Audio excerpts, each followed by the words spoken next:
hip hop. My deeper brain cells explode by the unwritten code of this society. Invisible forces keep trying me, keep lying to me, and I'm trying to see the great escape hole. But I can't keep control of my inner thoughts that are too complex for most to understand. Float into life, and it's hard to comprehend. The common man is happy, although it seems that he's missing something that is not there. Is it a dream, or is it reality that is slipping through my fingers? It's not my goal right now to reach the 8 figures, pull the trigger, or trying to find what your goal is. So many opportunities, but mine, they are the smallest. Trying to figure out what the meaning of it all is, and with my both fists, I try to fight back in a peaceful way by finding the right track.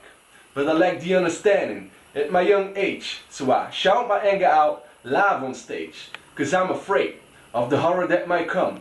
Routine is the outcome when you don't die young, so please come and enter the flow of my brainwaves. We don't reach the same level at the same age, so what is the use of trying to categorize? You can't plan tomorrow, each day is a surprise. Open up your eyes and try to face the realness. Only my deeper souls are the ones that can feel this. My weakness is that I'm trying to be strong when I know sadness is the outcome all along.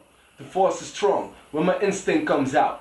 I scream and shout, but it's never too loud for the ears of the masses. Another tear behind my glasses. How long will it take before I know what my task is? I blast this with an unknown anger that is inside of me. I'm just the voice that I have, at least I'm trying to be the mighty creature when I reach the answer of the question that is unspeakable. I'm unreachable cause I'm living in a bubble where happiness is true and I don't see the trouble. So I stay humble and I try to keep focused on what is considered by most as hocus pocus, like roaches. I can survive a nuclear blast. I'm not the first to explode and I won't be the last.